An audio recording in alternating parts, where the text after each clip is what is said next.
Can you hear me?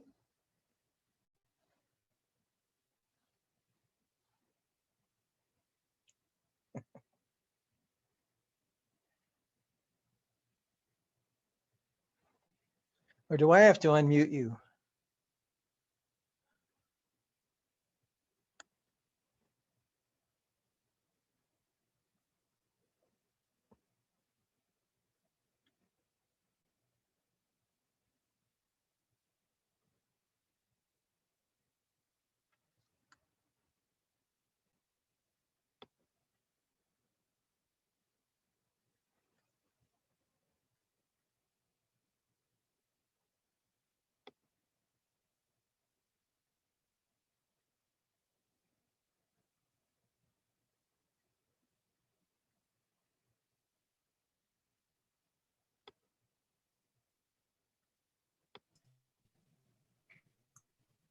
Hi, Dave. Can you hear me? Hi, good evening, Tom. How are you? I'm well. How are you? I'm doing well, thanks.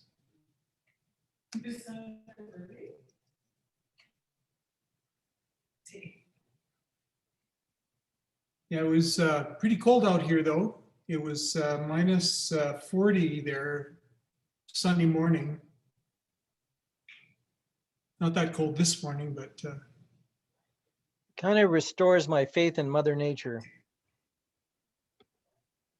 The weather. that's an odd thing. I was thinking the same thing. Yeah. Yeah, it makes me nervous when we have a too warm winter.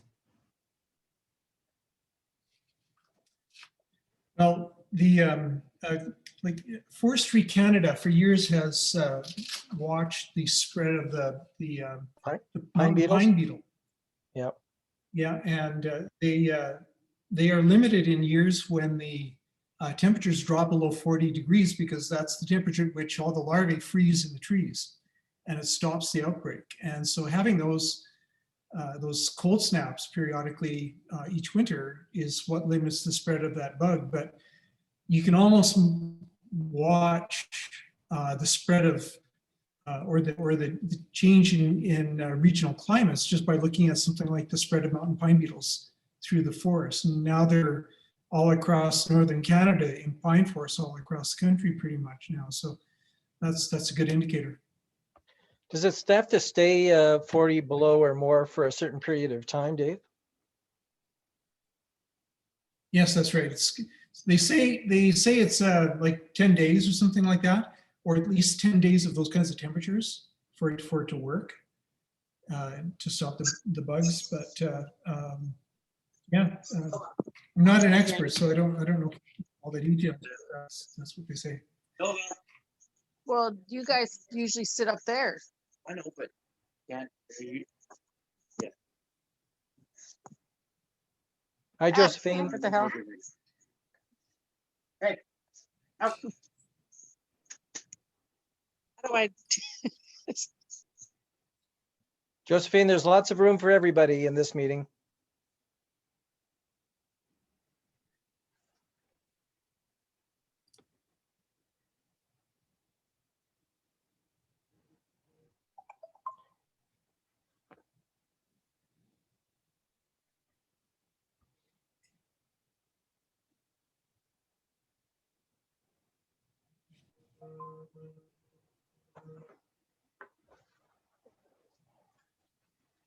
Hi, Sharon.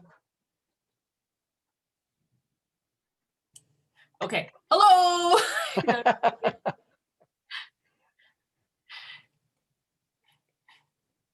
Awesome.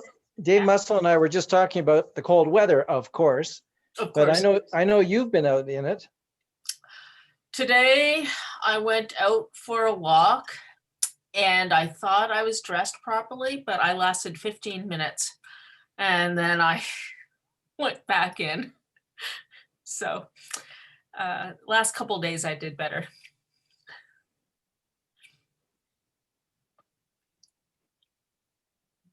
Okay, there's all kinds of people joining us, which is Yeah. great.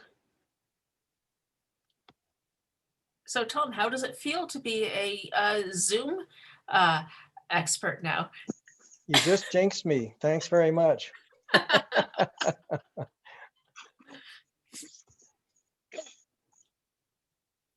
I don't. Hello? Oh, hello. Hello. Can you hear me? Yes, we can. Yeah. I'm trying. Oh, there they go. Okay, now I can see. I can't get it super loud on my phone.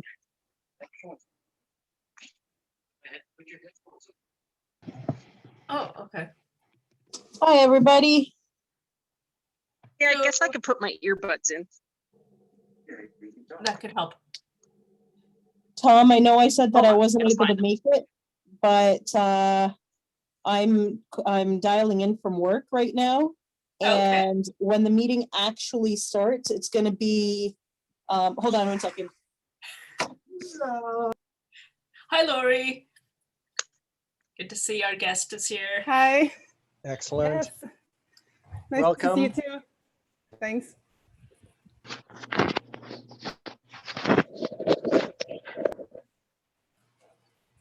I guess this is the equivalent of our mix and mingle. Yes. Oh, now I can hear better.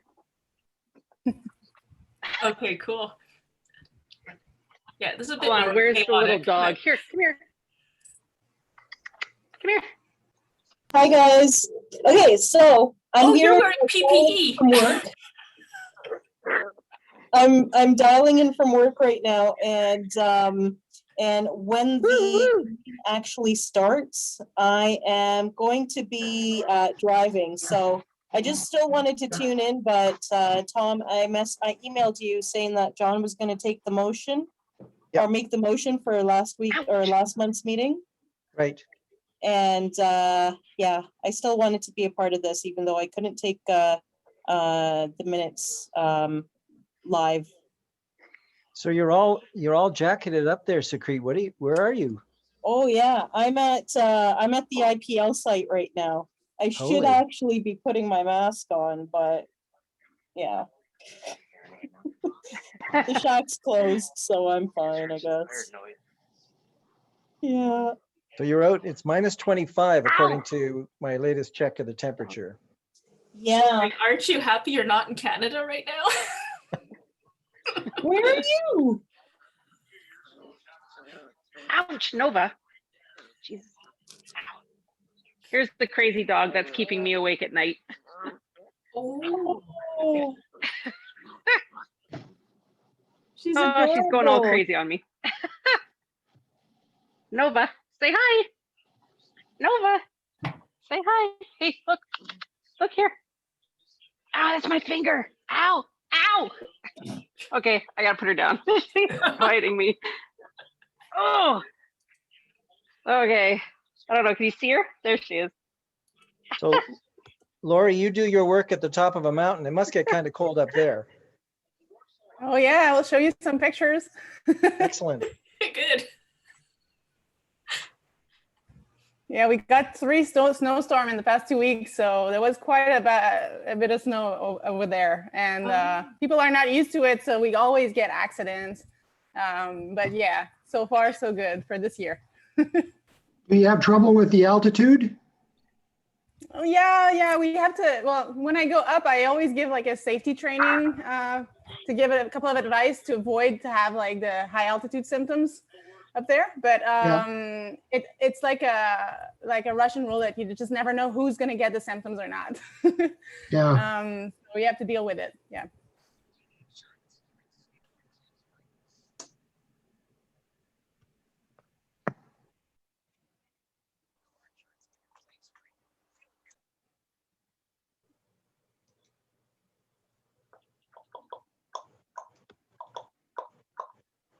Nice beard, Clayton.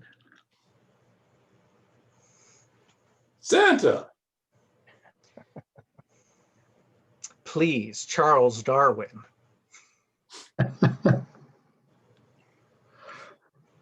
was thinking more Farley Mowat. Sorry, are you sucking up at Charles Darwin? Me? Yeah, why not? Well, his I think he's birthday's on the dead. 12th. I think he's dead. Don't go into science. You'll end up dead. Well, if you're Darwin, that you're post Voyage of the Beagle, Darwin.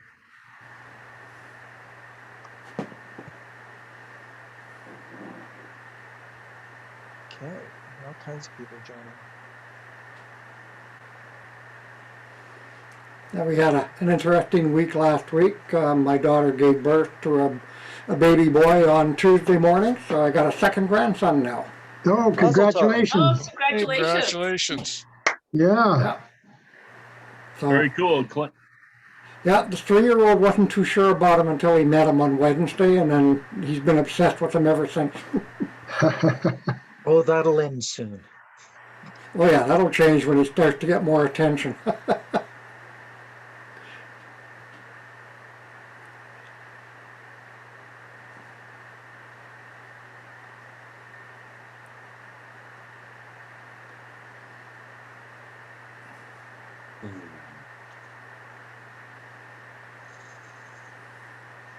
Okay, we're getting there. It's kind of like watching popcorn popping, seeing all these people asking for admission. And Tom, will you be able to take care of continuing to let people in as they come in late? Or I think so. yeah, okay. If not, you can make someone else a co-host. Well, there is somebody already showing up as a co-host. I don't know if I made them a co-host. Oh, well, you would have to. Well, I think let's see. I think Might you need be to. me because of my name, but Oh, yeah, because you're under Edmonton RASC. I don't know why, but Yeah, make our speaker a co-host so she can do her PowerPoint. That's right. Well, once she's ready to start, then Yeah. you make her co-host.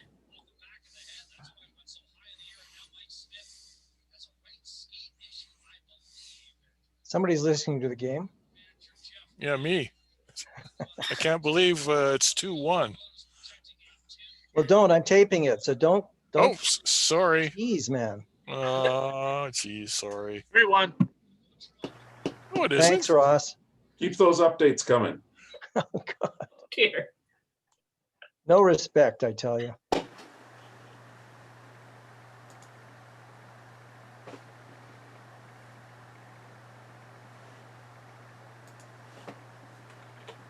yeah, what was that event? We were all out at Blackfoot, but it was the World Series, I think, was playing, and so a few people had the radio on there 2 years ago. That would have been Bruce or I, perhaps. Very likely, yes. A couple other baseball fans around, I know. I believe Thomas is one. El Presidente. Yep. I think one of the best uses for radio out at the dark site was just putting it on a empty FM band and listening for meteor hits. Yeah, heard that a few times, or not. We once got the call sign of a radio station on the hit, so we were able to figure out it was from Texas. Oh, yeah, that happened also in the Skyscan project there. With I think we got the band, and I think it was anyway. It was clearly a radio station from Texas. Same thing. The call sign was loud and clear. Okay, I'm going to call the meeting to order. And I'd like to begin by saying that the RASC Edmonton Center respectfully acknowledges that we are situated on Treaty 6 territory and the traditional lands of First Nations and Métis people. The minutes of the January 11th regular meeting are posted on the OneDrive. Are there any corrections to the minutes? Alistair here. I've already emailed Sucrit with a minor typo, but otherwise good. Okay. Any other corrections to the minutes? Okay. Now, is Sucrit still with us? I don't see her. I saw her earlier. Not sure Okay. where it went to. All right, well, John, I'll ask you then to make a motion to approve the minutes as corrected. Yeah, I will make that motion. Is there a seconder? Bob, gonna stand. Bob Lawrence seconds. All in favor? And this is where y'all get to say aye. Aye. I Aye. Any opposed? All right, hearing none, I'll declare the motion carried. Now, I'm going to ask our Dr. Sharon Morsink, a professor of physics at the University of Alberta and a past president of the RASC Edmonton Center, to introduce our guest speaker. Sharon? Okay, thank you very much, Tom. It gives me very great pleasure to introduce Dr. Laurie Rousseau-Neptun. I first met her a couple years ago at one of the Canadian Astronomical Society meetings. And I very quickly took advantage of meeting her and invited her to serve on a panel to judge names for exoplanets as part of a big Canadian-wide contest. And she very nicely agreed to do this. So I guess I probably owe her something now. But anyways, Laurie Rousseau-Neptun is an expert on the formation of stars in other galaxies and looking at how the interaction of the different types of galaxies, how that actually affects the formations of stars. She received her PhD in astronomy from Laval University in Quebec, and she's now a resident astronomer at the Canada-France-Hawaii Telescope. And I'm hoping that she's going to be showing us a lot of the CFHT telescope and the instruments that she uses and the surroundings. She's the principal investigator for a really interesting survey of star-forming regions in other galaxies called signals. And I think she'll be telling us more about that. So let's all welcome Laurie to our meeting today. Yay, thanks. It's really a pleasure for me to be with you guys today. I have like so many slides and things to show you. I feel like every presentation is the same. I have a hard time to remove stuff. So please tell me if ever I go over my time.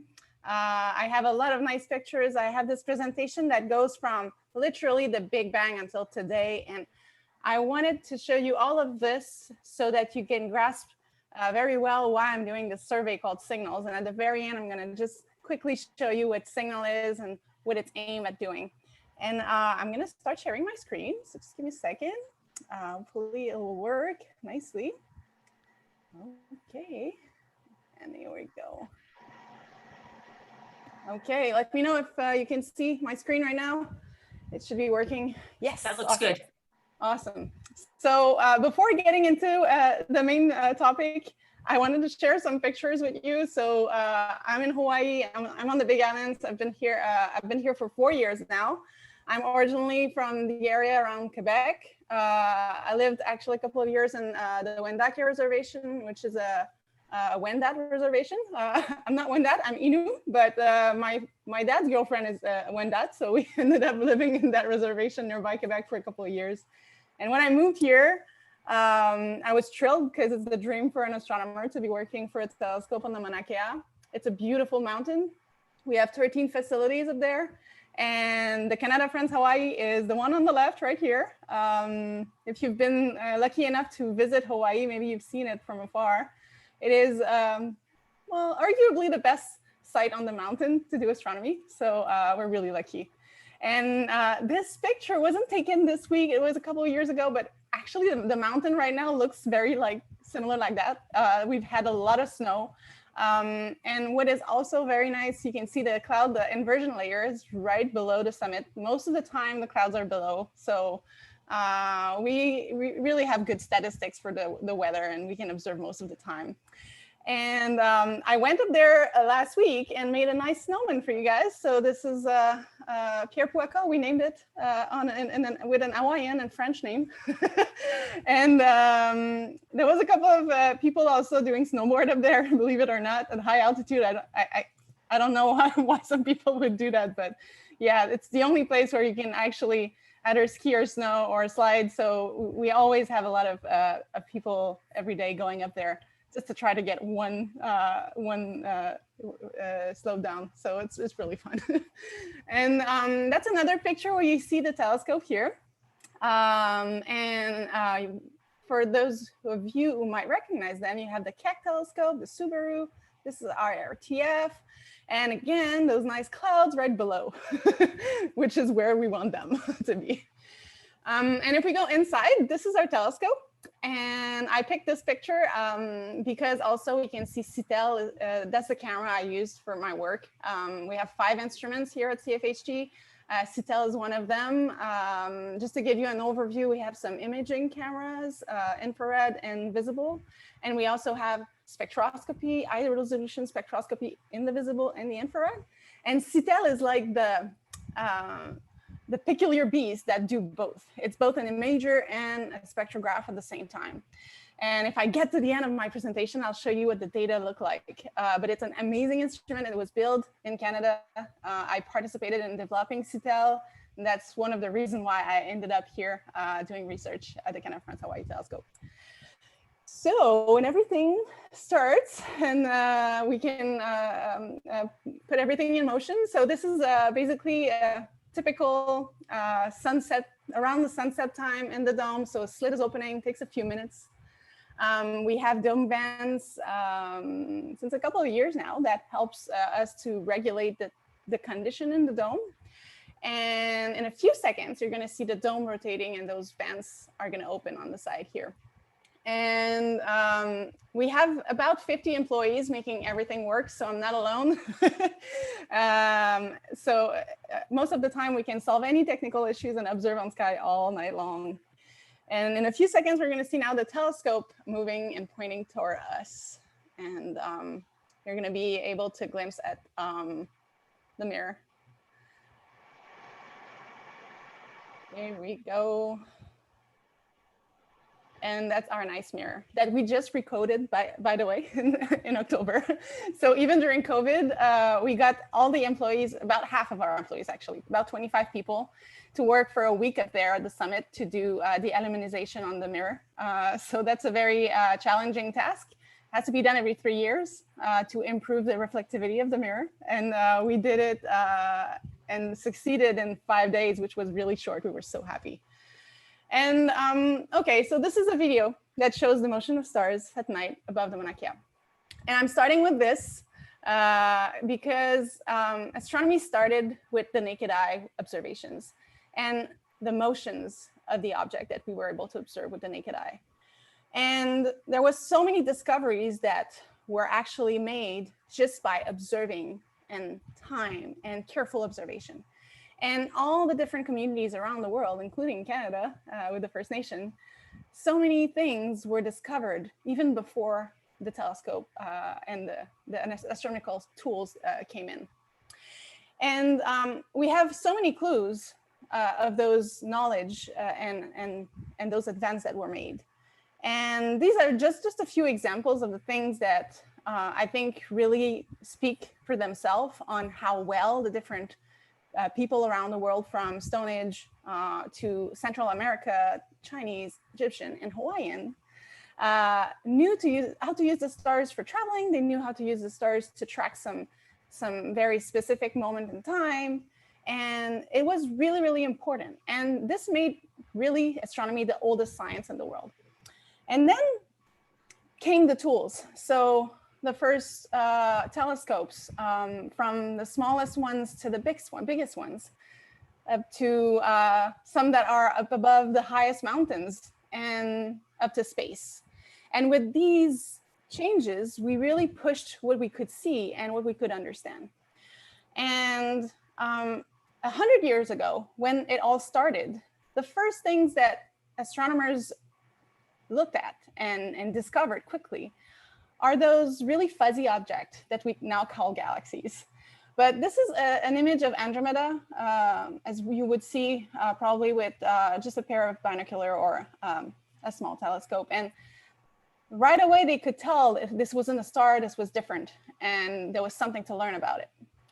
And what I like about this picture, so this is the Mount Wilson telescope, Hubble observing manually, literally, no CCDs, and some of the drawings that were made by the first astronomers at Mount Wilson. And they were really good at drawing. I mean, if I would try to do that today, I think I would have a hard time to replicate those galaxies. And I bet you can recognize them. This is M101, and this is Andromeda. I mean, not too bad, right? So they were artists at the same time. And they were doing those drawings and trying to understand those objects simply by observing. And nowadays, of course, we can look at Andromeda, but again, if we pushed and we look with a better telescope in a tiny little corner of sky that looks completely empty, and then we have the Hubble deep field with all the galaxies that are far away in the universe. And we can observe, and everybody can be an astronomer at that point and say, hey, they're different. They have different colors, they have different shape. And this in itself is an amazing discovery just by taking one image of a tiny little corner of sky. So one of the main and major, I think, discoveries that were derived by those observations was the motion of galaxies. So after they developed different tools, they also developed spectroscopy, which enabled us to actually calculate how far or fast or slow objects are going towards us or away from us. And they first observed all the galaxies around them. And here I made a little scheme where this yellow galaxy is us and all the blue ones are the others. But when we looked at the other blue galaxies, we noticed that they were all going, or most of them were going away from us. And also, the more they were far away from us, the more fast they were going away from us. And so this in itself was really, really peculiar. And that's how they came up with that theory that space must be expanding, because the space in between two galaxies expand. And if a galaxy is further away from us, well, there's more space in between. And therefore that galaxy is going to move faster away from us because there's more space that expands. So, okay, fine. That's pretty cool already. It's really strange when you've never seen or conceived anything like that. But it's what it is, and we observe it. And we came up with that theory that back in the days, if we go back in time, well, galaxy must have been closer to us, and things must have been all at some very extreme point together in a one single point. All the energy, all the mass, everything in the universe must have been there. And this is what we call the theory of the Big Bang. When suddenly that little space that contained all the energy started expanding to eventually become the universe we know today. And so this is like pretty extreme. In a few decades, we went from naked eye observation up to the theory of the Big Bang. And just for me, it's completely amazing. And before I go further, I need to talk a little bit about the light. And I always introduce light properly because I never know who is listening to presentations. So depending on, on what you know, you might find these information not necessarily relevant, but just in case there's younger people or people watching that haven't really thought about the light and what is the light. So light is a wave. Different colors represent different wavelength or frequency of the light. And light that is more blue oscillates faster than light that is more red. And it also contains a different amount of energy, blue being more energetic than red. It also travels very fast at 300,000 kilometers per second, more or less. And so the only tool that the astronomers had for a very long time to study the whole universe was light, because light was traveling those really large distances between us and objects. Fortunately, it goes fast enough so we can observe them. And there's so much light that we can't see.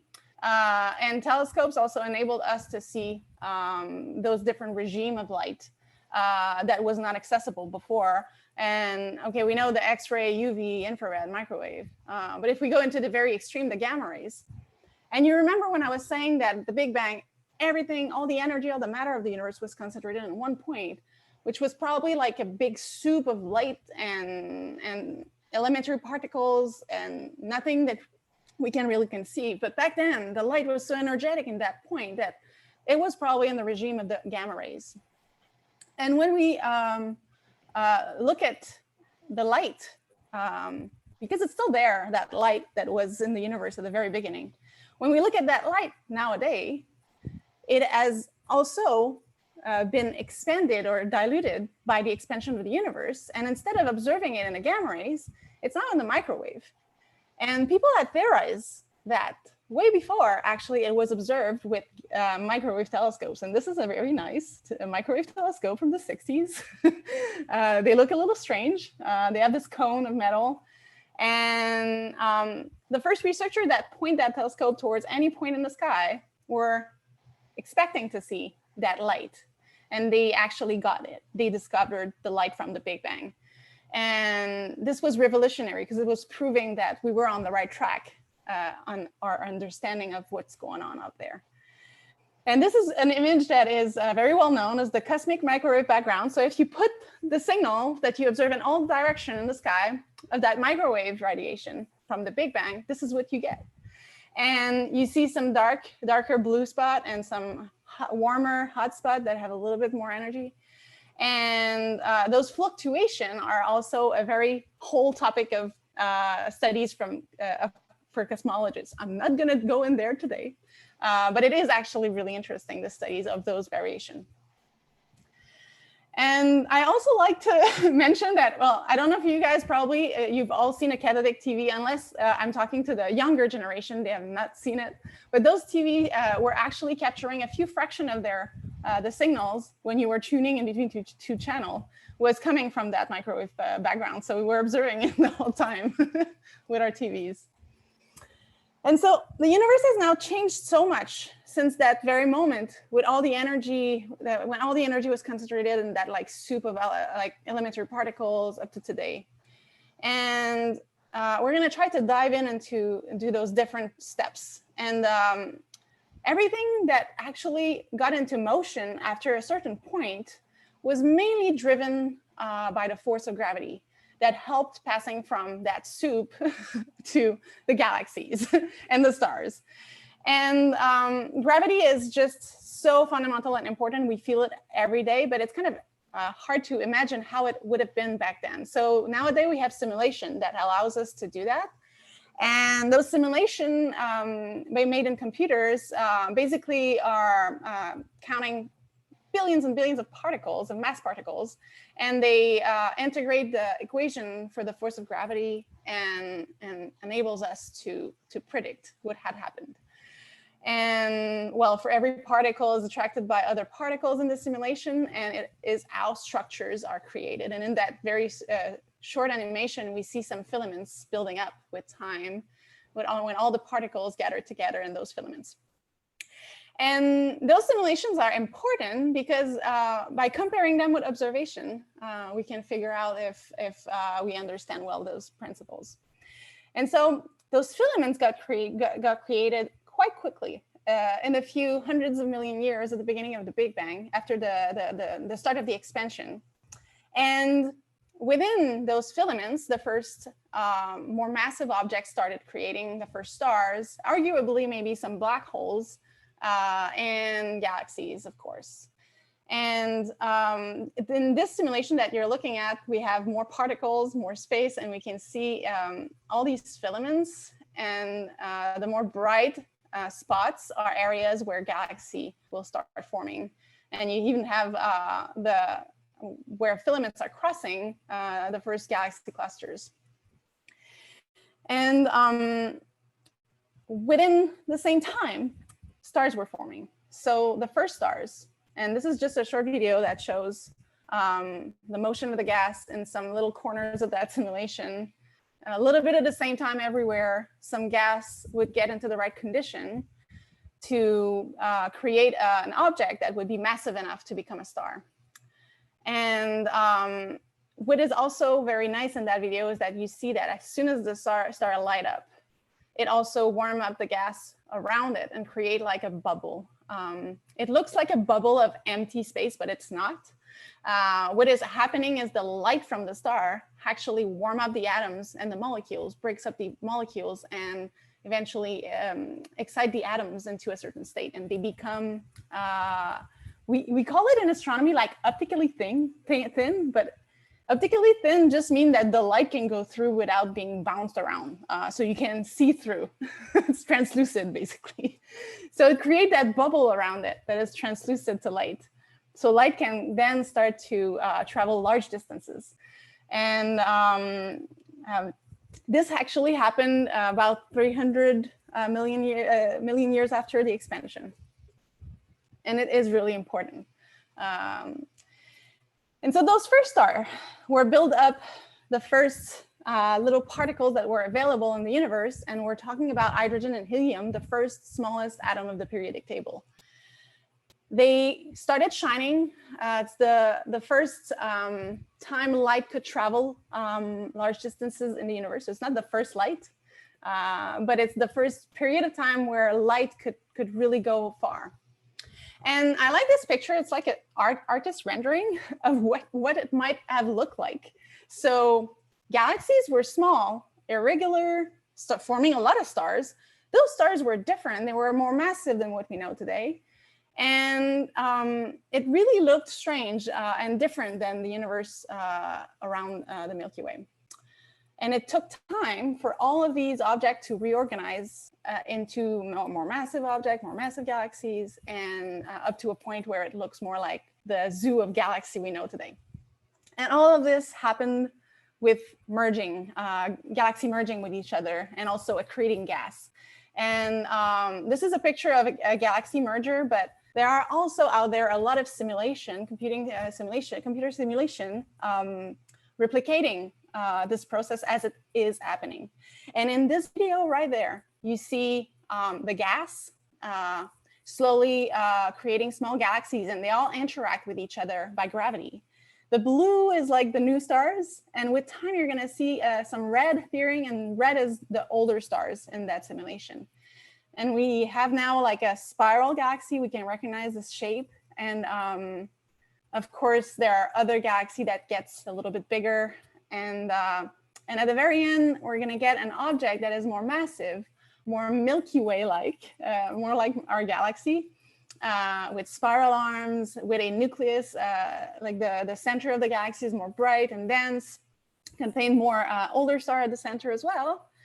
And still a lot of gas, and still forming a lot of stars. You see all those blue points everywhere. So it's actively forming star all the time.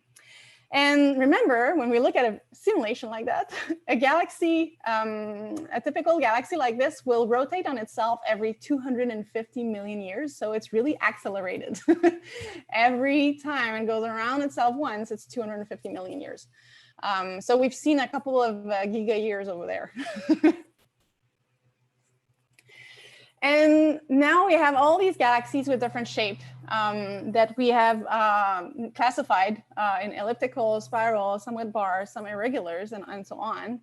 And other objects that have very peculiar shape, like this galaxy with a ring.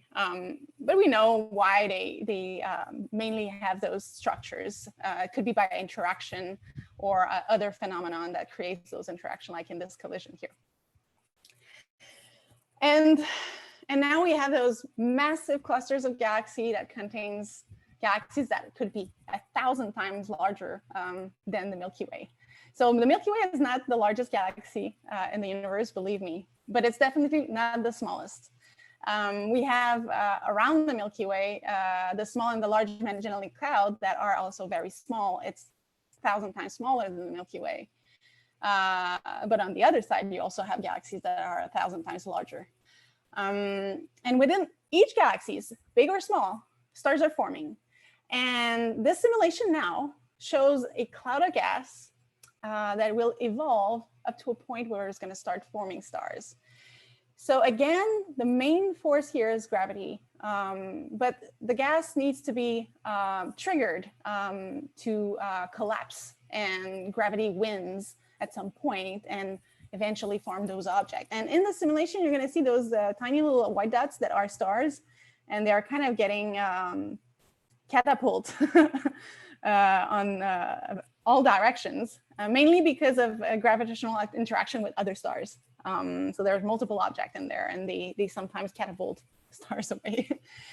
And within one cloud like this, which is about 100 light year in dimension, you can form 10,000 stars. And most stars actually form in those groups of multiple individual. And this is one thing that was studied in the years, like, do we have a lot of stars that form in really small group, like just 10 stars together?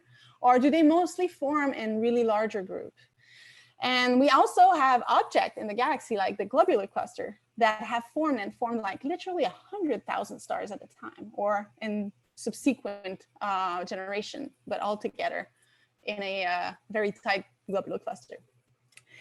So at the end of the simulation, we see this nice cluster of stars, and we do observe those, but with time they dilute and become a little bit more open. So when we hear that expression open clusters, it's usually a little bit older, like 100 million years old or a few hundred million years old, because the stars have started to disperse. And within a cluster, there are stars of different masses. There's a few that are more massive than the sun, up to 100 times the mass of the sun. And there's a lot that are about the size of the sun and smaller. And depending on their size, stars are actually doing or shining differently, more or less efficiently. And that is actually really important in the evolution of the universe. And we're gonna dive into that. So I was talking most of the time about the force of gravity and try to avoid talking about the other ones, but they are really important. We have so far, four fundamental forces. We might discover others apparently, but it is not accepted yet. And we have the electromagnetic force that is really important for every phenomenon involving light and electric field, magnetic field, and charged particles and objects. Just a few examples here with the auroras, our magnetic field, and the sun surface, solar eruptions, and things like that. And we then have the nuclear strong and weak force, which are actually very important at the level of the atoms. And this is what we're kind of gonna dive in. So we're gonna talk about the three other forces. So within a star, so I mentioned we had those first stars that were formed with helium, hydrogen, the particles that were the most abundant after the Big Bang. But we know that today there's so many other atoms all over the place. And atoms are mainly created inside stars. And to understand a little bit how this process happens, so this is an atom, like this is like truly like probably the worst model of an atom, but I like it, it's simple. So you have the nucleus that is made out of proton and neutron, and you have electrons somewhere around it. If you're inside a star, you can forget about the electrons because there's so much light that those electrons are getting kicked out. But because of the charge of the proton, the electron that are positive and negative, you have the electric force that is there, or electromagnetic force that is there. And they don't want to get close together, those protons. And so there is actually a lot happening there, but because you're in the center of a star, so what happens is that you have those nuclear forces that kicks in. So what happens, and here I have like this little schematic animation, and this spring here represent that electric force that makes those proton wants to repulse each other. So if two protons are getting closer, that electric force are just going to push them away. But in the core, in the center of a star, the gravity is so strong, and the pressure of all those atoms pulling together at the center of the star push a proton more and more closer together, up to a certain point where some magical physics happens, and you have tunnel effect and different physical effect that I'm not going to go too much in today. But what happened is that since they get pushed together even more, they get up to a point where those two hands that are representing those nuclear forces, the strong force, are getting close enough so that they can grab each other. And when that happens, they can fuse and combine to produce other atoms that are heavier. So you have those reactions. When it happens, they collide, those hands gets together, and they are tied up in a more massive atom. They produce a lot of light and a lot of debris within that collision. But what is most interesting for us is that light, because at the point where when it happens, the stars start shining. And this is literally what makes the difference between a star and any other object, when that nuclear fusion can happen at the center. And I like giving numbers. So the sun is giving, 25,000 billion times more energy than what we use on Earth. So there's a lot of light created by a tiny little star like this. And there are other stars out there that are producing much more light than the sun. So it is, for a human scale, crazy how stars are efficiently producing energy. Massive stars, beyond 10 times, 15 times the mass of the sun, up to like 100 times, they also have like those stellar wind, they push their material around them. So as they are creating more heavy elements, they also return those elements around them and enrich the universe with those new elements, transforming the universe through time. And so since the beginning of the universe, where you had those first few stars that starting pushing away those new atoms, all the generations of stars after that were actually impacted because they were not formed of helium and hydrogen only, but of all the other elements as well. So massive stars are really important. You probably heard about Betelgeuse lately. It was in the news last year a lot. It's one of my favorite stars. It is quite massive, and it is actually doing that process of pushing a lot of material around itself. And it got popular because suddenly, out of the blue, Betelgeuse started fading out. And anyone who likes to observe Orion could have noticed. I went outside the first time I read the article saying that Betelgeuse had faded out, and I was stunned by how faint the star looked like compared to what it used to. And so it's that dust and that material that was getting pushed in space around the star that was actually blocking part of the light.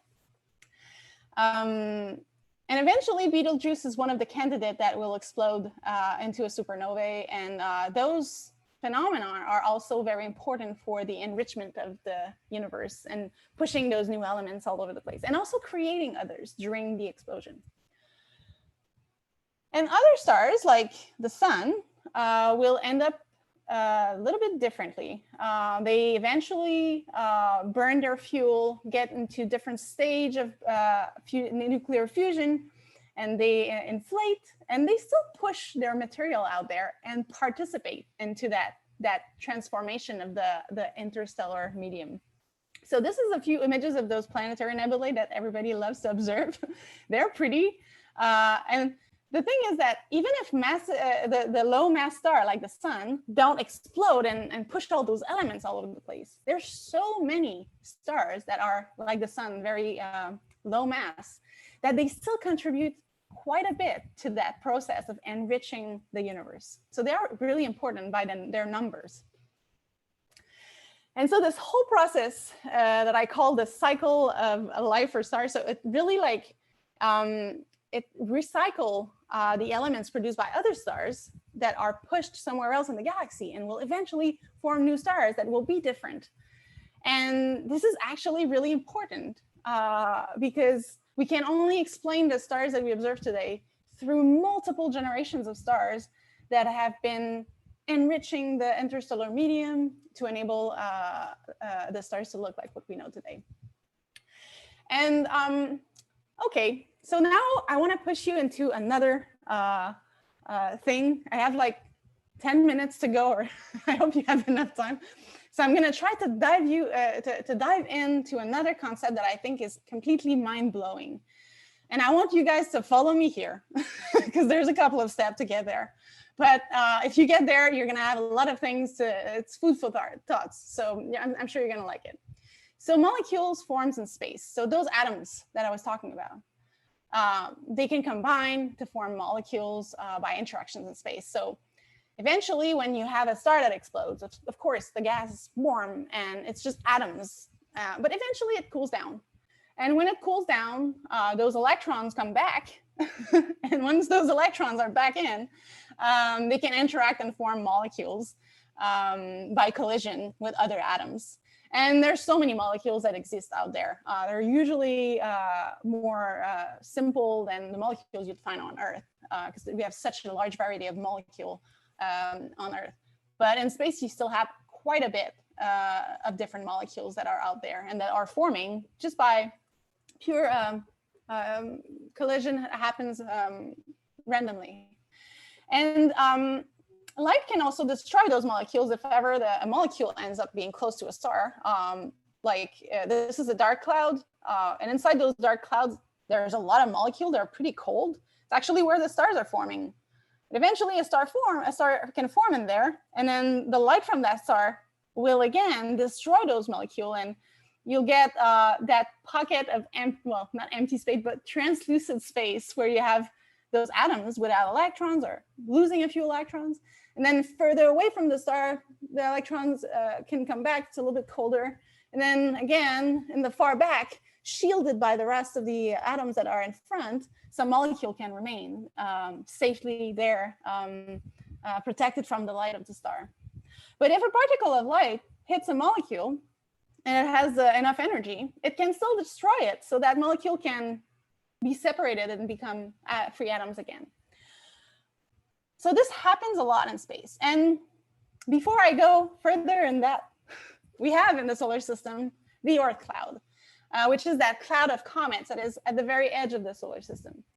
And the Oort cloud, apart from sometimes once in a while it gives us a comet, it is also really important because it was formed and also is further away from the sun and also protected from the sunlight in some sense. And molecules could have remained there untouched for quite a bit of time. And again, so those molecules can remain there. It's really important to remember.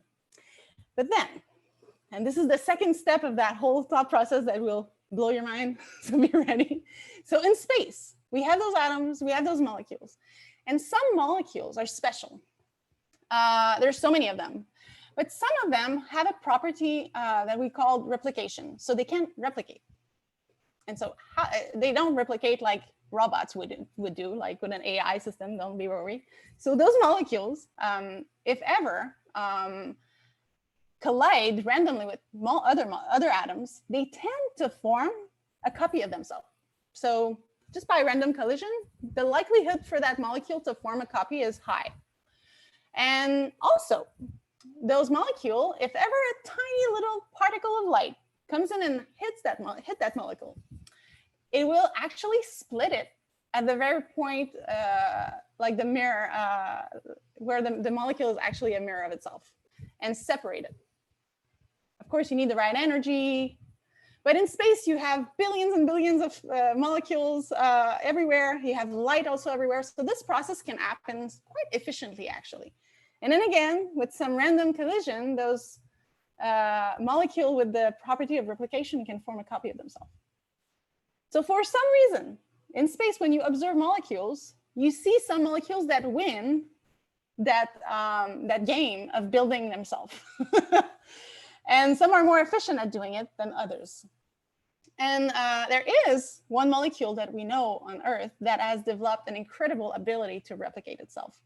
And I hope I don't have, we talked about Darwin earlier, but so the DNA. So DNA is that molecule that we know that has that tremendous evolved behavior of replicating itself. I'm not talking that there's DNA in space, but there are some tiny little parts of what is in DNA today, those little amino acids, blocks of amino acids in space. And just like they have that property on DNA, they also have it in space. And those little blocks that forms those really important molecules for life have been evolving in space and are actually everywhere. So I like to think that evolution started in space in some way, because those molecules are kind of playing that replication game in different corners of space. And they can sometimes fall right in the right area where they are protected at some point. They can keep replicate. And then eventually a little bit of or part of what we call DNA today can end up on a comet that launched from the Oort cloud and end up on Earth. And once those molecules that have those replication property ends up in a very dense environment, like on the planet with the atmosphere, where there's so many more molecules and collision and things to happen, how eventually they can evolve into DNA and other molecules that are related to life and the life cycle. I think it's amazing when you look at it. And so we've spent this presentation going from the Big Bang up to molecules that replicate in space. And we are on a planet that is composed of so many elements that needed multiple generations of stars to happen before even getting created. And so that cycle of star formation is so important to understand how a system like the solar system eventually get formed.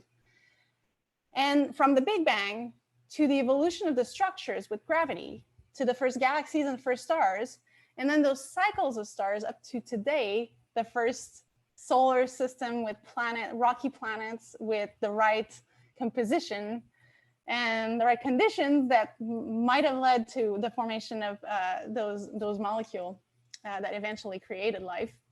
To me, it's just amazing to think about it and how we need to observe a little bit more. All this process has happened in the past up to today. And so now that we have all the blocks, and I have a few minutes, I think, yeah, I have like 2 minutes. I wanted to talk about signals because now you have all the blocks to understand what I'm doing, which is great. So signals stand for Star Formation, Ionized Gas, Nebular Abundances Legacy Survey. I love the acronym. It took me forever to find it. But once I found it, it had to be that. So I'm studying star formation in different conditions in space. So I'm looking at where stars are forming in galaxies like the one behind me. So I just took a couple of snapshots of that galaxy and just zooming in different corners to show you different star forming regions. And you see those bubbles of gas, warm gas, form after the birth of some massive stars. And depending on where they are in a galaxy, the stars actually have different characteristics. They don't necessarily have the same composition because in a corner, a very, very empty corner of a galaxy, that cycle of star formation that enrich the interstellar medium was less efficient than it is in the very center. So you have less massive atoms over there than you have over here. And because of that, stars are different.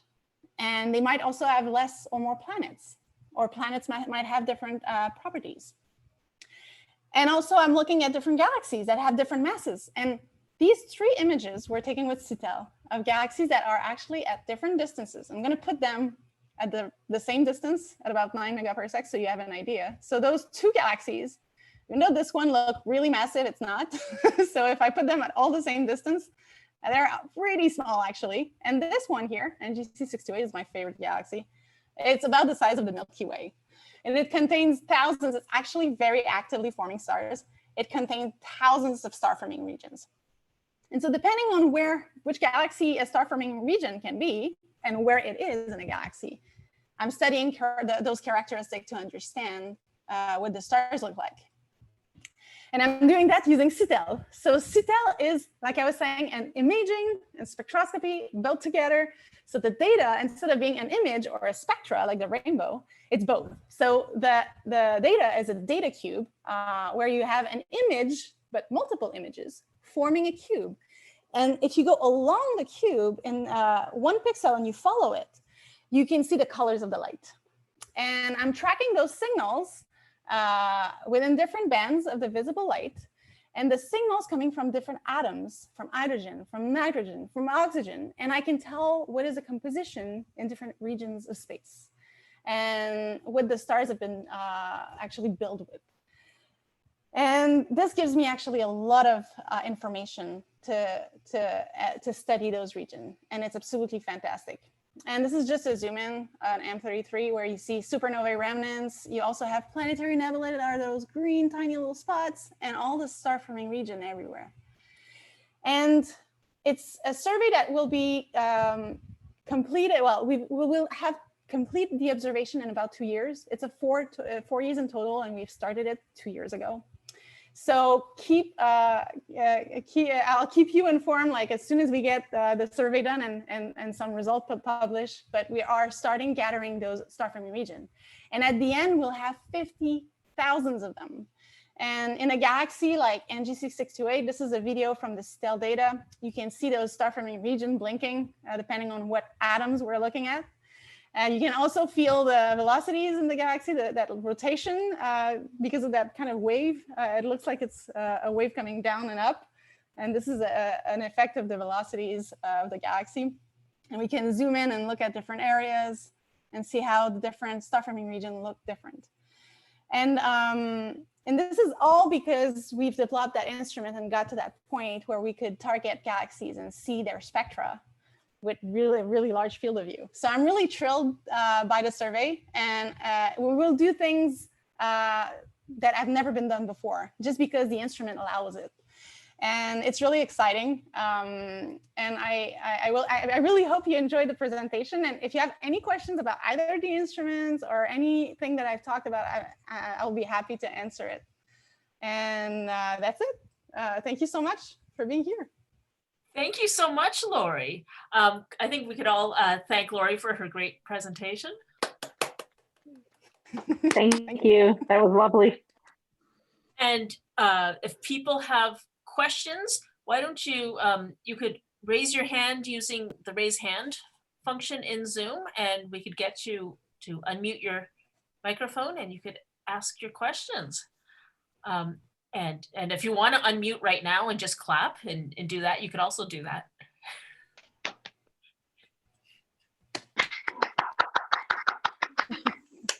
Thank you.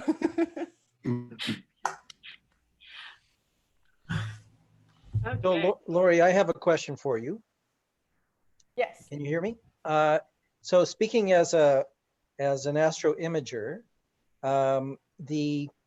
we all know about the Hubble palette, which is an SHO, but there's the Canada, France, Hawaii telescope palette, which is an HOS.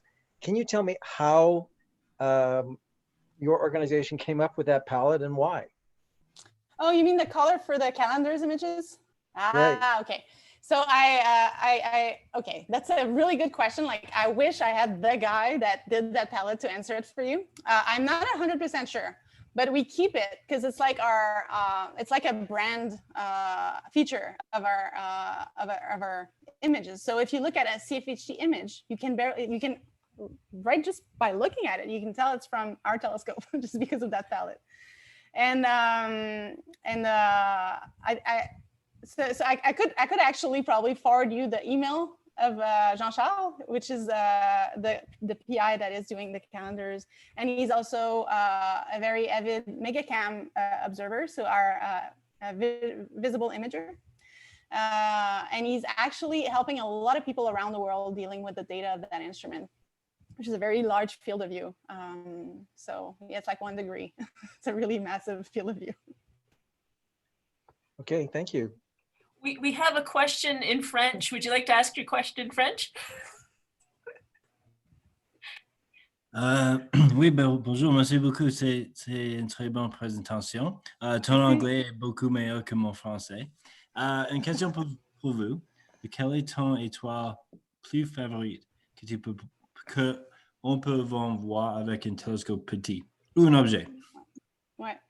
Ben, je pense que Betelgeuse, que j'ai parlé un peu pendant I will answer both in French and English, don't be worried.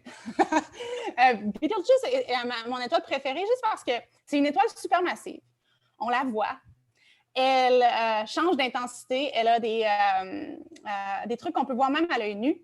Sa taille, elle est plus proche de nous aussi, quand même. Et sa taille, si on la mesure, on peut même savoir sa dimension réelle, le rayon d'étoile, à cause qu'elle est assez proche de nous pour pouvoir utiliser une méthode pour mesurer sa taille. Aussi, elle pourrait exploser à tout moment en supernova. Donc, ça en fait... Ouais, on ne sait pas quand. Ça pourrait être demain, ça pourrait être dans 10 000 ans, ça pourrait être dans 100 000 ans, on ne sait pas. Tu ne peux pas dire. Non. Mais c'est pour ça que je le regarde à chaque jour. So the question was, which star is my favorite star that we can look at? And Betelgeuse is by far my favorite star. That's why I picked it to show it for you in this presentation. And one of the main reasons is that because it's so bright, it's in Orion, which is a beautiful constellation. But it's also red. And I remember every time I talk to kids, I'm like, have you ever noticed that stars have a color? and then I asked them to take a look at Betelgeuse very carefully, and they see the color. And also because it could explode in a supernovae at any time. Could be tomorrow, could be in 10,000 years, 100,000 years, we don't know. But every time I'm stargazing, I try to spot Betelgeuse just in case it would explode in a supernovae. Which would, by the way, be as bright as like the full moon, and you would see your shadow because of it during the night. It's, yeah, I just wish it will happen when I'm alive.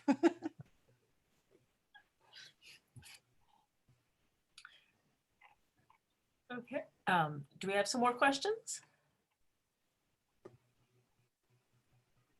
I got one. Great presentation, Laurie. Thank you. During your animation of the collisions of galaxies, it seemed like the spin rates were changing as the collisions happen, and that interested me. What happens to the actual spin rate of a galaxy during and after a collision? And more generally, what happens to the spin rate as the galaxy gets bigger and bigger, the main galaxy? Yeah. That is actually a good question. Like, there's not like a single answer to that, but I can kind of expand on it a little bit. So some of my collaborators actually in signals are really interested in the dynamics of galaxies. And you've seen during the simulation a bar. I don't know if you remember it. There was a bar at some point in the galaxy. It appeared and disappeared. And strangely also, the bar rotation pattern was not the same as the rest of the galaxy. And just because we have like maybe 20 seconds, I'm just going to replay that so that you all guys can notice this, because I think it's also very, very nice. Okay, so let's get to that right here. Okay. And I'm going to go a little bit further when the galaxies are a little bit bigger. Okay. And yeah, take a look at the center. Sometimes you see a small bar at the very center, but it's gonna be more obvious once the galaxy is a little bit more massive. See the bar and the rotation is different. The bar is kind of slowly rotating while the galaxy is rotating at a different speed. And we're gonna get, I think, another one very soon. Here you go, small bar. Here we go. It's not easy to see, but there's two patterns. There's a rotation of the galaxy and then the bar at the center. And depending on, right there, it's really obvious. So rotation of the bar is faster than the rest. It kind of oscillates in between. So those phenomena are studied. And within the hierarchical theory of building galaxies with mergers, people are making those simulations. They're trying to see how often you form a bar, how often the bar rotates faster than the pattern, the spiral pattern speed, or slower. And they are trying to relate if that phenomenon is actually related to an infall of gas to the center, creating more star formation, or like an inhibition of the star formation around the center of the galaxy. And it's actually a very technical and interesting, still very alive aspect of astronomy, studying those dynamic patterns. And we see galaxies that rotate clockwise with their spiral pattern and some counterclockwise, and we don't even know why yet. But usually it's because of interaction with other objects around. Thank you. And there's so many configurations possible that you can get really, really interesting dynamical patterns because of how the galaxy around have interacted. I like that video. It looked like the bar was going the opposite direction. Is that an illusion, like the car wheels look like they're going backwards, or is it actually going in the opposite direction? That's a good question. It depends on the reference. I mean, like where they put, sometimes the reference of a simulation, they can decide to be like rotating. So I wouldn't be able to tell for that specific simulation. But yeah, sometimes it's switch and then the bar patterns slow down and then reaccelerate and then the bar dissipate or get stronger. And about 50% of the galaxies, spiral galaxies, have a bar. Milky Way has 2 of them, a major one and a minor one. So it's a pretty common feature. And they apparently appear and disappear through the life of a galaxy and really affects their dynamic.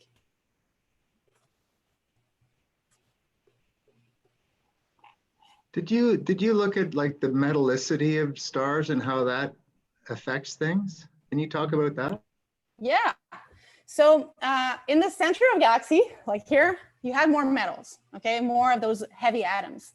And when I study those signals coming from the star forming region that we saw, those lines from different atoms, those signals are really affected by the chemistry. And it can be really counterintuitive. So when I look at those stars that have more metals, and when I look at other stars that are farther away that have less metals, the emission of the hydrogen line, for instance, could be very strong or less. But if the chemical composition in the gas is different, it doesn't necessarily mean I'm looking at different stars. So I could have 2 stars of about the same mass that are in different environment. But because of that chemistry, they triggers the emission like a laser of the hydrogen in a certain way that makes them look alike. But when you start looking at other atoms like nitrogen and oxygen, you can modelize it. And you're like, no, I'm looking at 2 stars of about the same mass, actually. So it could really be counterintuitive. And that's why we're still, just like the simulation I showed you, we're using models that replicates all the condition in the gas and the condition, the kind of stars you can get to understand what we're observing. It can be really complex.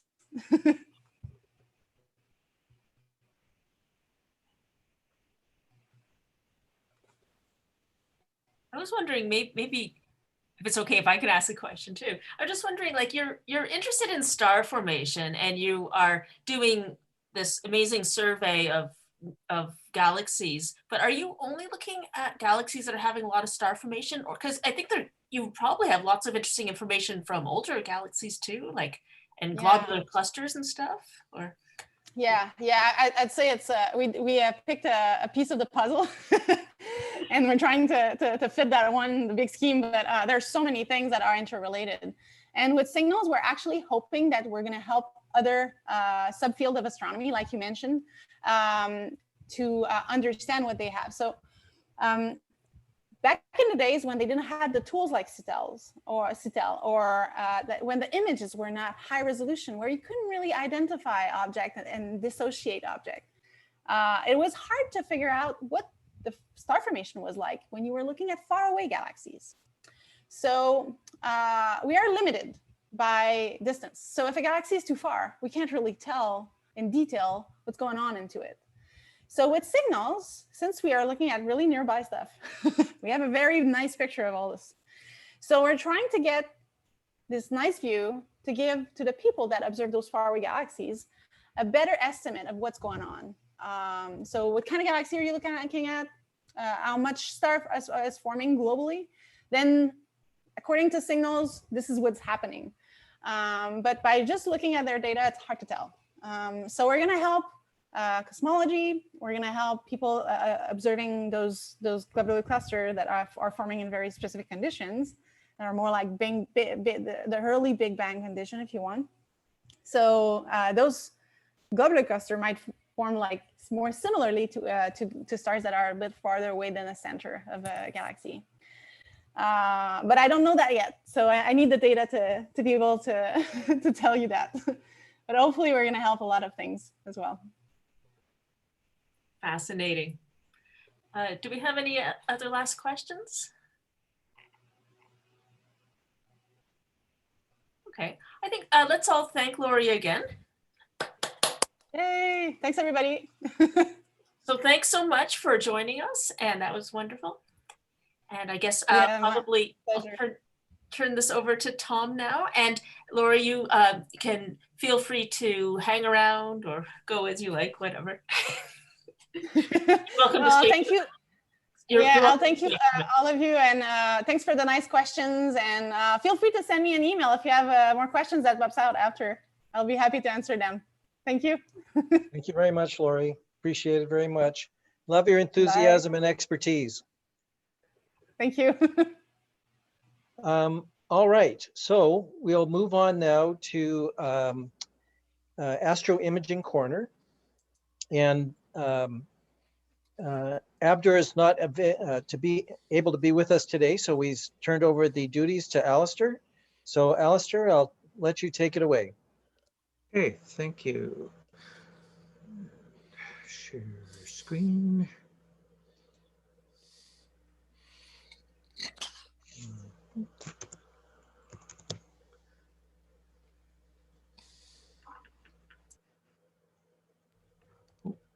Let's try starting at the beginning. Here we go. Okay. Here we go. Boom. Okay. Thank you very much. Welcome, everyone. Abdur is away skiing, although given the temperatures, I think he's probably spending most of his time in front of a fireplace, but I'm just guessing. Anyways, I'm sitting in. And the cover shot this month goes to Abdur for his remarkable image of the International Space Station. I'll be getting into that later in the presentation. To start off, just a reminder of where to go if you want to send in your astro images. We're always looking for them, no matter what your level of expertise. On the right-hand side here is the front web page for our center, and just off to the left center is this collage of images, and just below it is a little blue link for our Astro Imaging Corner. So if you forget where to send it to, just go there. I want to emphasize here, given that I've got the soapbox, that astroimaging is not just simply about deep space or planets, it's also about our own sky. So just anything that's remotely interesting in the sky, please take a shot, send it in. There's all sorts of wonderful phenomena out there, and just the outright beauty of the sky and our planet is something to think about and share with others.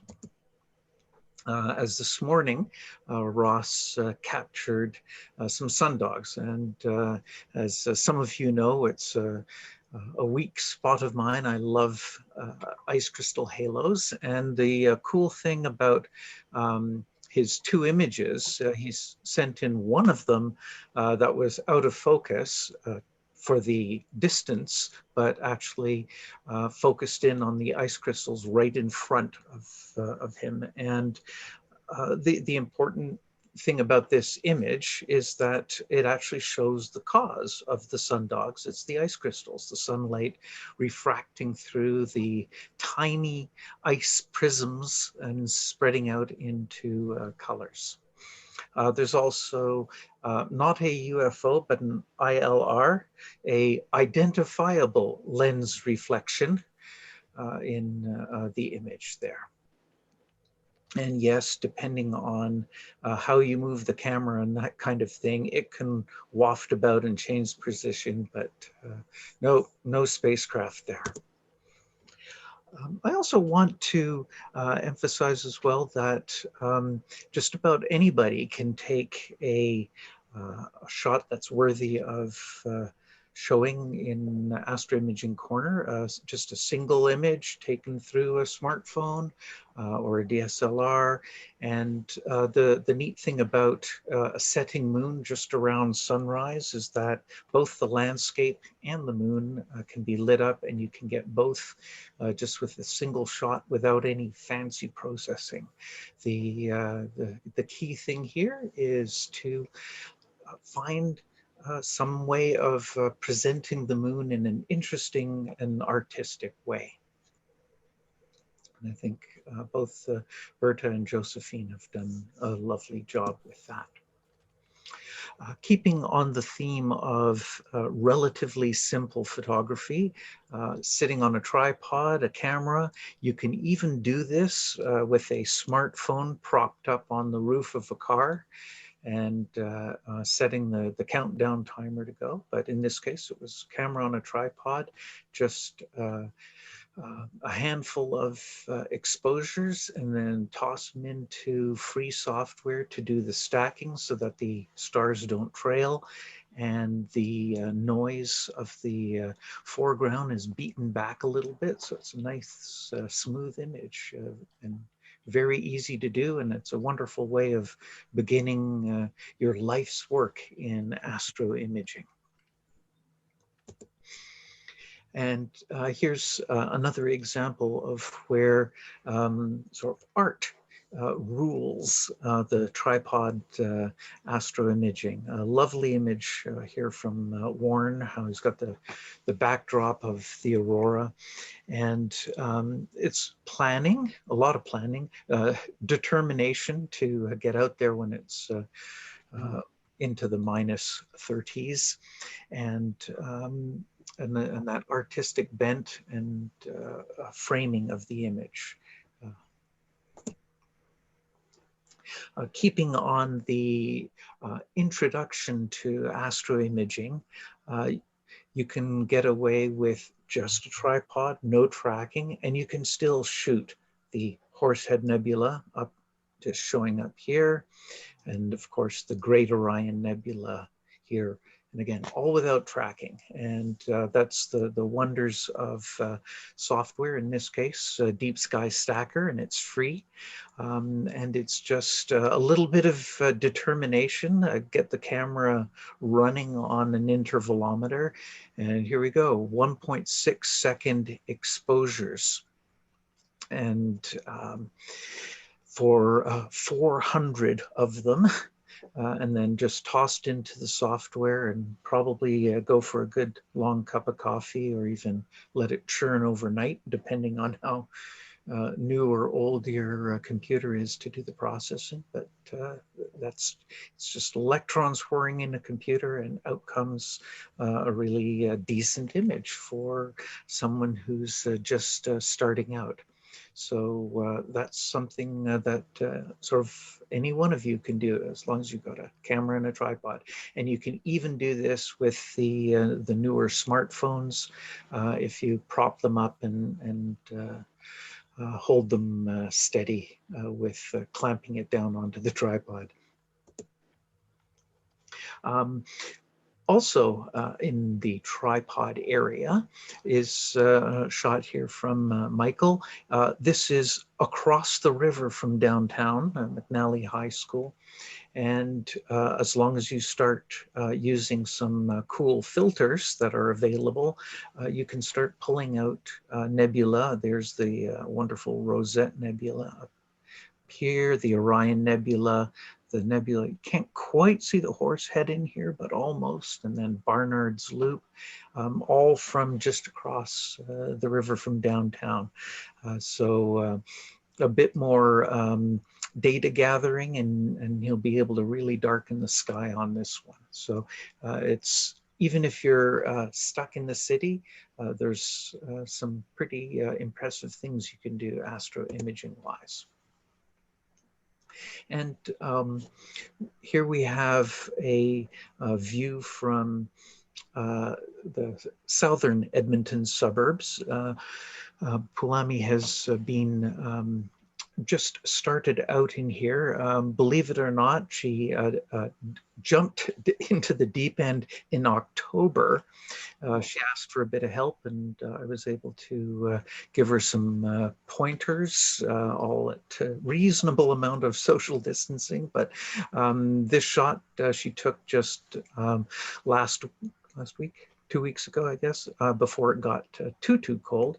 I didn't have to touch the scope or anything. It was, Pulami just said, okay, I think the next thing to do is this. Yep. Align. Yep. Get the thing started up, pointed at the right place. Yep. Okay, off you go. And then she did all the image processing herself. So a newbie at that. I think she did a remarkable job. So that really helps with the narrowband filter to help block out the light pollution. Now, one of the other things that happened in there is that image processing can be pretty difficult. There's a lot of hurdles to overcome at the start. But with just a little bit of help here, I walked her through using star tools, and we pumped up the contrast a bit and got out a pretty remarkable image for someone who's essentially, this is her second go at taking pictures of deep sky objects. So that's pretty amazing. And for all you beginners out there, if you're having trouble getting over those hurdles, just ask on Facebook, and we've got a whole bunch of astro imagers here who can provide some pointers. So continuing with the city theme, Alan here did some nice work on the Cone Nebula, which is this featuring here, but it's also the Christmas tree. If this is the base of the Christmas tree and this is the top of the Christmas tree, it's lying on its side. Visually, this is a very bright cluster, so it's also available for visual observers. You won't see the nebulosity with your eyes. It's just too faint, but nicely done, Alan, there. Popping out under darker skies, Josephine decided to spend more time on one object to really pull in the fainter nebulosity, and did really quite well here. So, you know, we're looking at essentially an hour and a half or so of just taking pictures of one object. And that's really one of the big secrets of deep sky astroimaging, is keep adding up the light in order to beat back the noise. And a lot of time went into this one as well, 75 minutes to a region in central Auriga. And the ever classic Andromeda Galaxy, really nice job there, Gary, with getting the wide dynamic range from the faint outer areas into the core. Good. Keeping up with the filters to beat back from the inner suburbs here, the North American Nebula. Now, the filters would normally give you a very red object, but of course, as we know with the Hubble palette, you can assign a color to any line you want, and here's a really nice, stands out, very different and very nice, lots of nice details. One of the things that I wanted to point out here is the availability of some of the newer lenses that instead of using a telephoto lens, it's buying a small refractor. So essentially the same size as the telephoto lens, except designed solely for use of to focus at infinity. And so you can control the quality of the images a lot more. And so that's actually where I've decided to go, is these small refractors. So you can see it here. Here's the normal camera and the lens. So it's only 40 millimeter aperture. And at first you sort of think, boy, that's kind of small. But as it turns out, a regular telephoto lens, when you use it for the most part, is also equivalent to 40 millimeter aperture once you start doing things like, for here, the on the right, that's a close-up in in this case, the upper left and lower left corners from my telephoto lens, and you can see how the stars get both expanded out in shape and in color, what we call chromatic aberration. And the simpler design and cleaner design of these smaller apochromats, very similar to the red cat and white cat from Williams Optics. As you can see in the lower left corner, the stars are pretty round. So that's going to be able to give you not only a much more pleasing image with respect to the shape of the stars, but also because all of the starlight is compressed into a smaller circle, you get more signal out of it. And so this is a shot I did from my backyard in southwestern Edmonton of Messier 35, and it's more distant open cluster cousin in the background. And you can even see there's traces of nebula elsewhere. And there's no filters at all. So I'm really looking forward to throwing a filter on there. But gotta love just the sharpness of the stars all the way to the edge of the field. And these lenses turn out to be less expensive than the telephoto lens. And because it's that much sharper, I can actually gather the same amount of light in half the time. So that's also really useful. Speaking of the city and switching for a moment to organic imaging detectors, our Mark 1 million eyeball, lots of really good design in it to be able to see some fairly faint things. But here we go, a nice shot from, or drawing from Berta of one of the Messier star clusters in Auriga. And a reminder that you know, even from the city, you can see some pretty neat objects visually with a telescope. Here comes the sun. Finally, at least for the keen solar observers and the people who want aurora, we've got solar activity coming back. So a nice little sunspot here picked up by Murray. This is a white light image showing the photosphere of the sun. Murray is a keen planet observer, as you all know, and he also images the planets. And beautiful composite of the recent Mars apparition, showing its changing size as it approached and slowly receded, and the change of the phase as well. And you can see how it the features rotate slowly as Mars takes about 1 more hour to rotate than Earth, so we get a slightly different view of the features of Mars.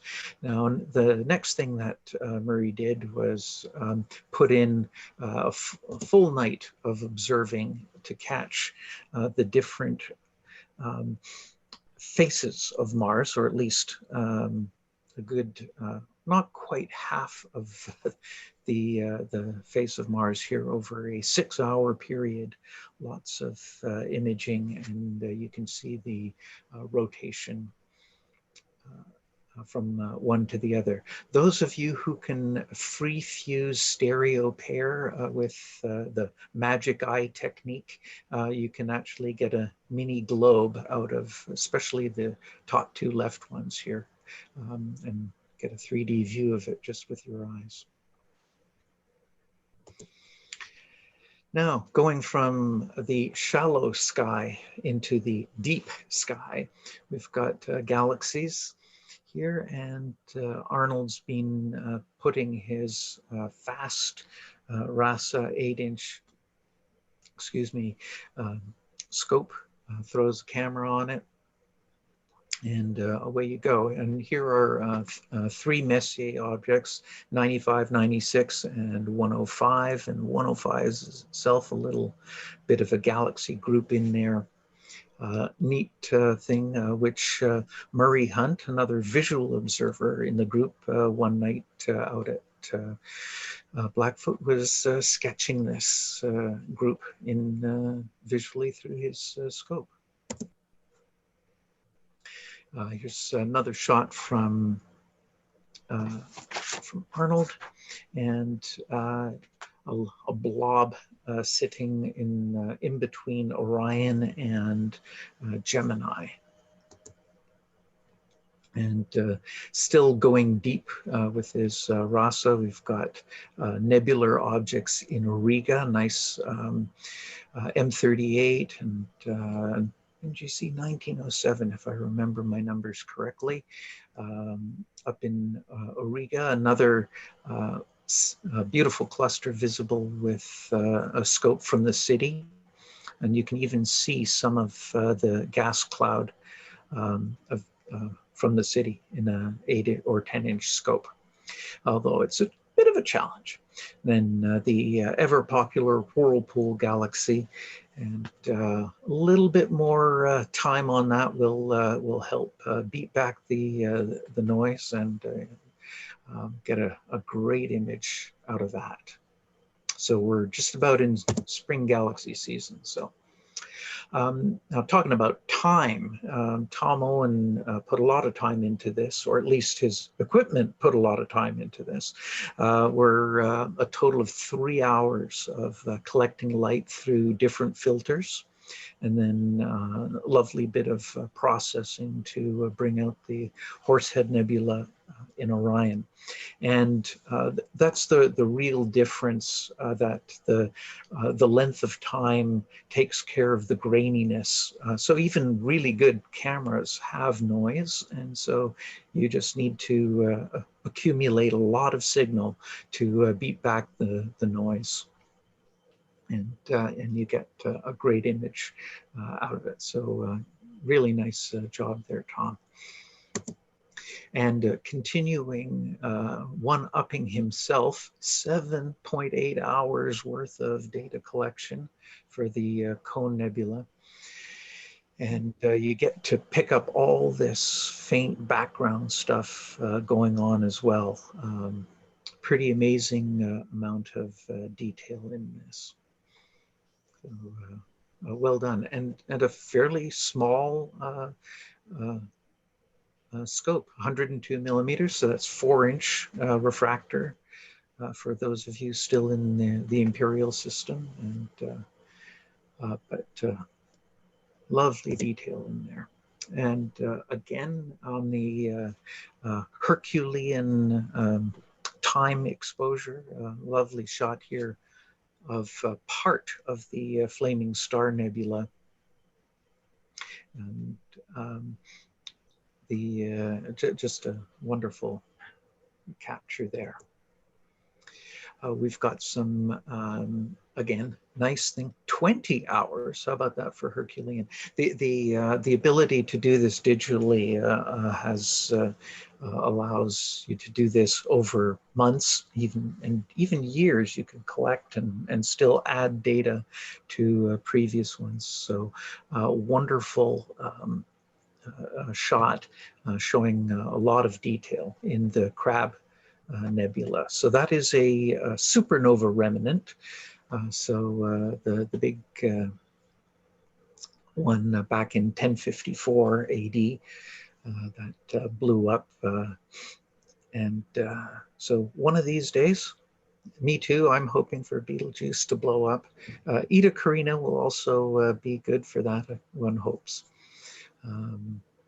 But yeah, great guiding and data processing on this one.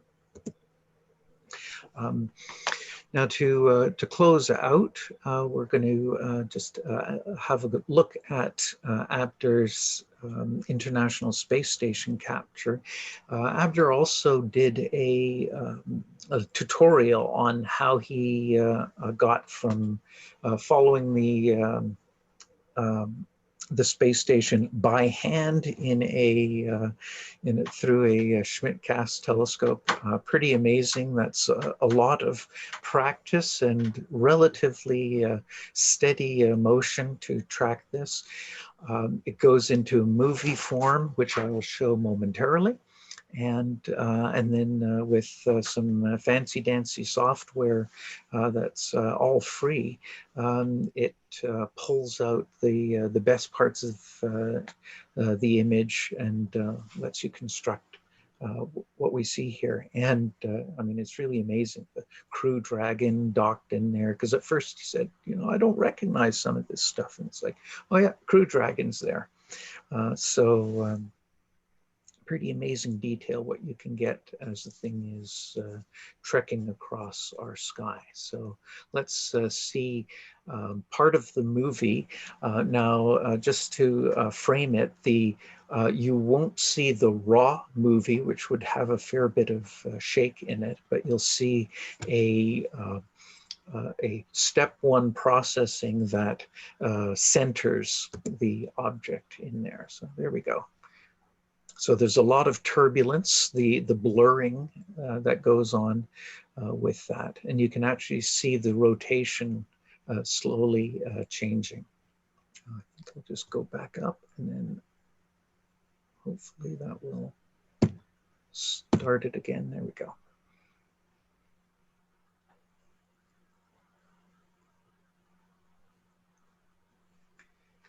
And then another bit of software goes in and takes out the best parts of those individual images and stacks them all. Pretty amazing what you can do from a balcony in Edmonton.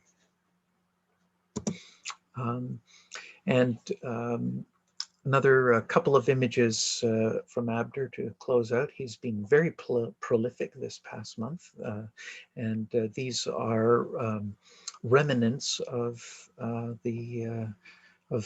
sun-like stars that have blown out gas shells. And once they turn into white dwarfs, they ionize the cloud and cause it to glow. Both of these are visible with a 10-inch scope with an O3 filter out under dark skies. So they're faint, but they're quite large, so nice soft pale glows visually as well.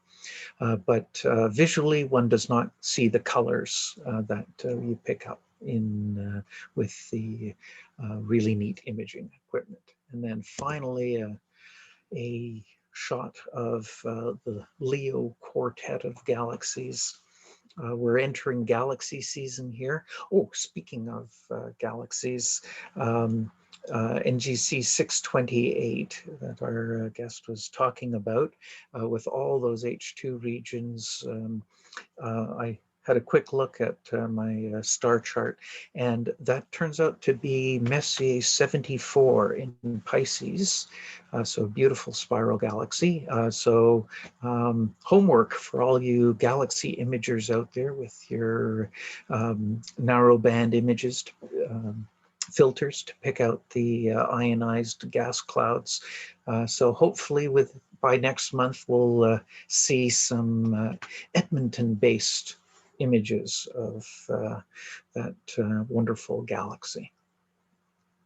So thank you for your attention. And again, please submit your images for next month. So thank you very much.